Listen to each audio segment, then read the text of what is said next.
চলছে আষাঢ় মাস। আর আষাঢ় মাস এমন একটা মাস, এই মাসটাতে প্রচণ্ড পরিমাণে বৃষ্টি হলেও ঘর থেকে যেমন বের হওয়া যায় না, ঠিক তেমনিভাবে কিন্তু এই বৃষ্টির কারণে সবুজ প্রকৃতি তার প্রাণ ফিরে পায়। বিশেষ করে আপনি যদি একটু প্রকৃতির মাঝখানে চলে যান তাহলে দেখবেন সবুজ গাছপালাগুলো আরও যেন ঘন সবুজে ভরে গেছে।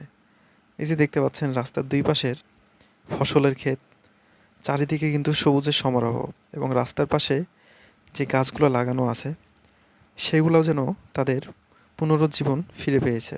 তারা তাদের সতেজতা এবং তাদের আসল রং সেটা যেন ফিরে পেয়েছে। আর এই আষাঢ় মাসটাই কিন্তু গাছ লাগানোর সবথেকে একদম পারফেক্ট একটা সময়।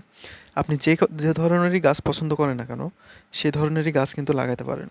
বিশেষ করে এই টাইমে যেহেতু একটা আমের একটা সিজন, সো আমের চারা কিন্তু খুব কষ্ট করে আপনাকে লাগানো লাগবে না। যেখানে সেখানে ছড়িয়ে ছিটিয়ে রেখে দেবেন। জাস্ট একটু পরিকল্পনা মাফিক যদি আপনি এগুলা সুন্দর করে সাজিয়ে গুছিয়ে রেখে দেন, দেখবেন সেখান থেকে অটোমেটিক কিন্তু গাছ হয়ে যায়। বিশেষ করে আর কিছুদিন পরে তাল পেকে যাবে। সে তালের আঁটি যদি আমরা সৌন্দর্য বর্ধনের কাজে লাগাতে পারি, কিভাবে? রাস্তার দুই পাশে যদি সারি সারি করে আমরা সেগুলোকে পুঁতে রাখি, কোনো পরিচর্যাই করা লাগবে না, এগুলা কিন্তু ন্যাচারালি বেড়ে ওঠে। আমের আঁটিও সেম তাই, এগুলোও কিন্তু ন্যাচারালি বেড়ে ওঠে, যদিও পরবর্তীতে কলম করা লাগে আমের আঁটির। এছাড়াও আপনি বিভিন্ন ধরনের যদি ঔষধি গাছ আপনার পছন্দ হয়, সেক্ষেত্রে আপনি ঔষধি গাছ লাগাতে পারেন। যদি আপনার অন্যান্য ফলজ গাছ পছন্দ হয় বা অন্যান্য ভেষজ উদ্ভিদ আপনার পছন্দ হয়, সেক্ষেত্রে সে গাছগুলো কিন্তু লাগাতে পারেন। আর যারা ভাবছেন, যাদের শখ হচ্ছে গার্ডেনিং করা বাড়ির আশেপাশে বা যেখানেই হোক, তাদের জন্যও কিন্তু এটা একটা পারফেক্ট সময়। আপনারা চাইলে কিন্তু এখন গার্ডেনিং করতে পারেন খুব সহজেই। কেননা এই টাইমে আপনি যেই ধরনেরই গাছ লাগাবেন, সেই গাছটা কিন্তু ন্যাচারালি বেড়ে উঠবে। আপনাকে সেই ধরনের পরিশ্রম করা লাগবে না।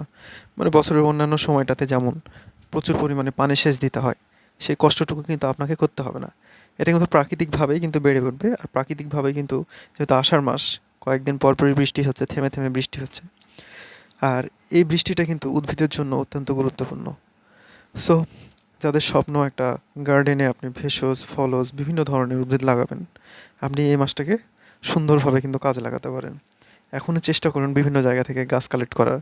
যদি আপনাদের এলাকায় কোনো নার্সারি থাকে, সেখান থেকে গাছ কালেক্ট করার চেষ্টা করবেন।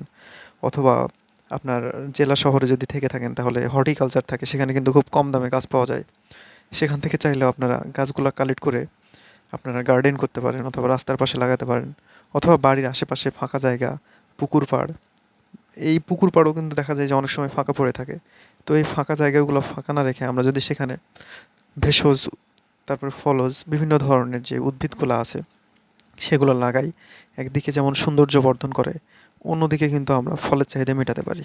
তো ধন্যবাদ সবাইকে। আজকের ভিডিও ছিল এ পর্যন্তই।